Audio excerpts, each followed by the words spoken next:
Good morning, everybody. Meg Young here. I am here to talk to you about some tips and tools to help get through this crisis of COVID-19 together as a country, as a world. There's so many things that are going on right now, and so many people are feeling so many different ways. We're getting so much different information from so many different sources. It can become really overwhelming. The important things we hear about are listening to information from reliable sources, making sure that we're getting our information from sources that we can trust and not just random internet sources, because the internet doesn't always have the most reliable information.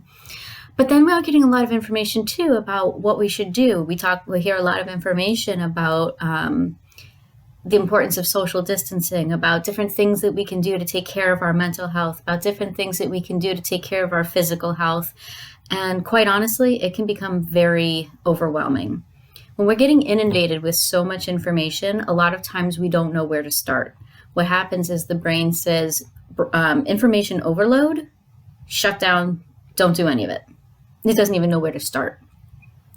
So I think one of the things we need to focus on and be careful of is how much information we're taking in, what information we're taking in, and making sure that we are not inundating ourselves with too much information.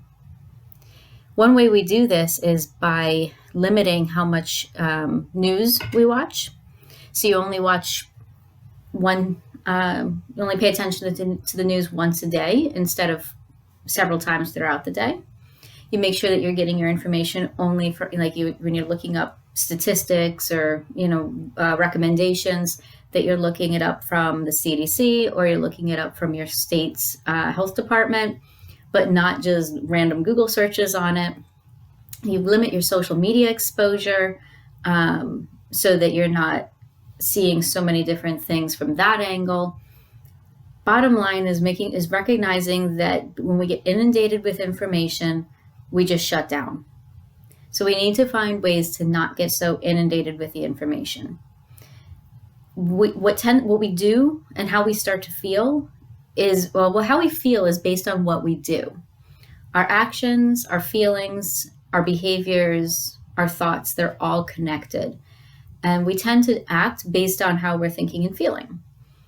If I say to you, for example, a little off, this might sound a little off, but if I say to you, based on the topic, if I say to you something that's really not a big deal, an example I give is if I say to you, hey, Meg, you're such a chair, stop being a chair.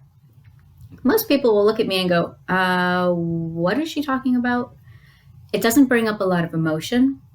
It might bring up a little bit of confusion, but that's it, right?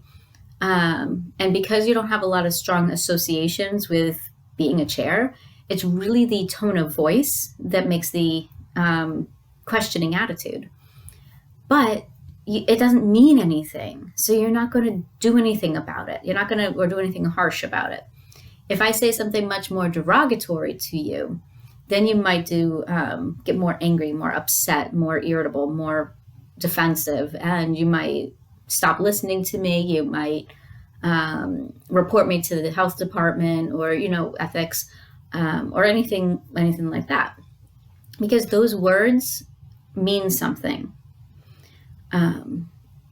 Where we get our information, so what you do is based on what you think and how you feel. You're not going to go to the health department if I call you a chair. What you do is based on how you think and feel.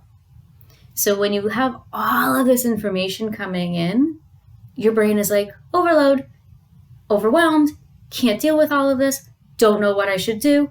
Well, I'm just not going to do any of it. So your action is of shutting down is based on your feeling of overwhelm. So what we need to do is we need to find ways to decrease the stimulation. We need to find ways to decrease the amount of information that's coming in on a daily basis. When we decrease that information that's coming in, we're more able to think through, what are the things we need to do? What are the things that are going to help me get through this day? So that's what I want you to focus on today. I want you to focus on what is one thing that you can do to decrease stimulation and not get your brain into overload. See how you feel when you do that, and see if your actions change because of how you feel and what you're thinking. All right, so I hope you guys have a wonderful day. I hope that you are all safe, well, and taking care of each other in person, from a distance, whatever you need to do for each and every individual, all your family members. I'll talk to you tomorrow.